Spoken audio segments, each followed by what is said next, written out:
he wants to establish moral philosophy on just like the principles of mathematics and physics. As you know very well, the principles of mathematics and physics are universal. Where you are in any part of the world, 2 plus 2 is equal to 4. There will be no contradiction in the law of gravity, whether you are in Pakistan or India or etc. etc.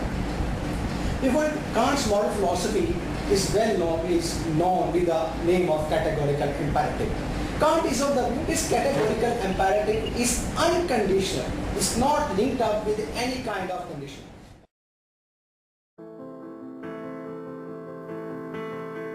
Categorical imperative is based on Kant's idea that morality is derived from rationality and all moral judgments, and hence all moral judgments are rationally supported.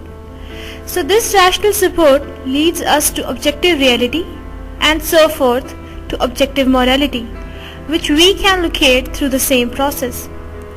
The categorical imperative is an absolute, non-negotiable, universal moral law that holds up regardless of context and circumstances.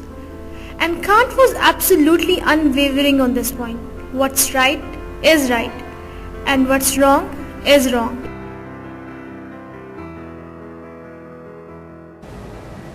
Categorical imperative, this adjective categorical must be taken into focused consideration. Mean to say that categorical mean unconditional. Imperative is there that we are used to obey imperatives, but that were not specifically categorical. Categorical in the sense that you are not to see the conditions, you are not to change your course, keeping in view or in the face of difference of situations. You have to obey at all costs.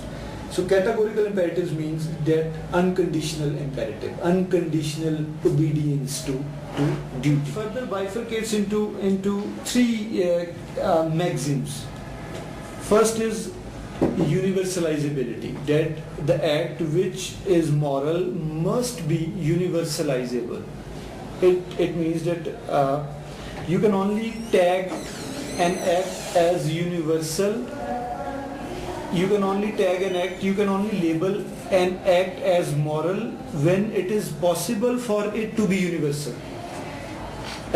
Mean to say it must be applicable to the whole member of human community, human species. It must not be geographically restricted. It must not be, it must not be founded upon racial basis, religious basis, gender basis or any other basis. It must be unconditional, categorical. Second is that you see that in that era a human agent is important. Humanism, one of the characteristic feature of that age is humanism, that man is there, man is center, man is put at the center of everything. Now everything would be considered with the humanistic perspective. So man must not be put into state. Man must not be used. Man must not be,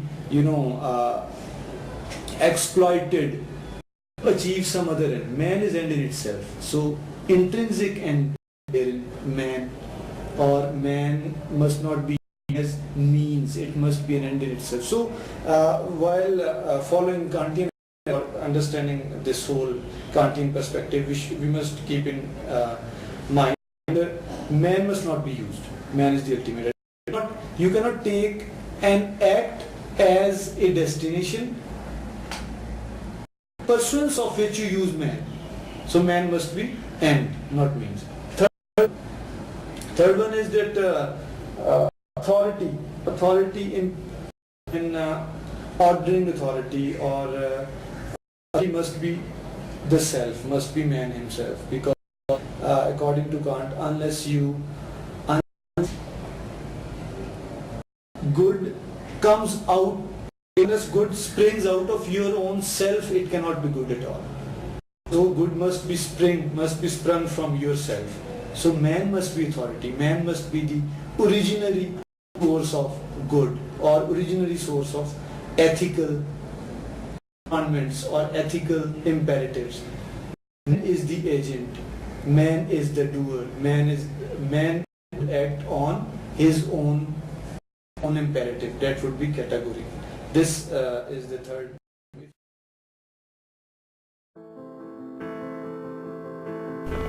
To further analyze Kant's ethical framework, we can break the categorical imperative into three maxioms. The first maxim states that all your actions should have universality.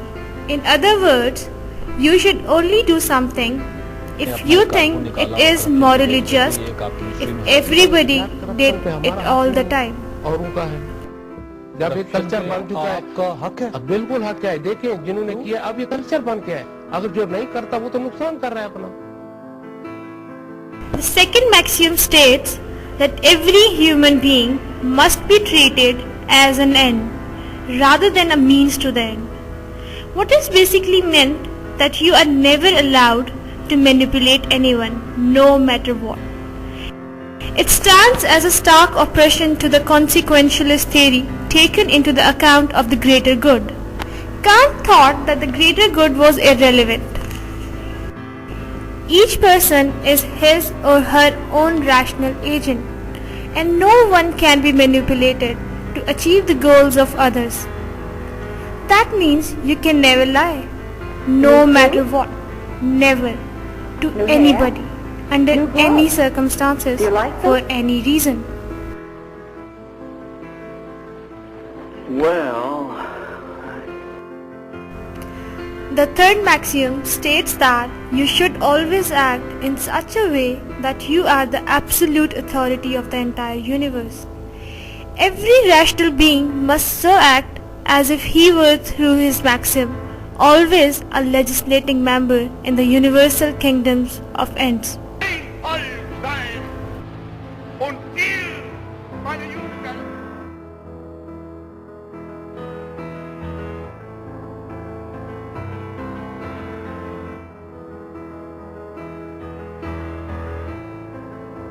While it is true that he may not have had much influence, unlike the great philosophers before him, like Plato, Aristotle, and Descartes, Kant's contribution to ethics have been just as substantial, if not more so, than his work in metaphysics and epistemology.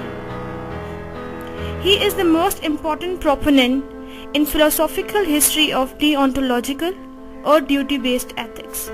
On Kant's view, the sole feature that gives an action moral worth is not the outcome that is achieved by the action, but the motive that is behind the action. And the only motive that can endow an act with moral value, he argues, is one that arises from universal principles discovered by reason. The categorical imperative is Kant's famous statement of this day: act only according to that maxim, by which you can at the same time will that it should become a universal law.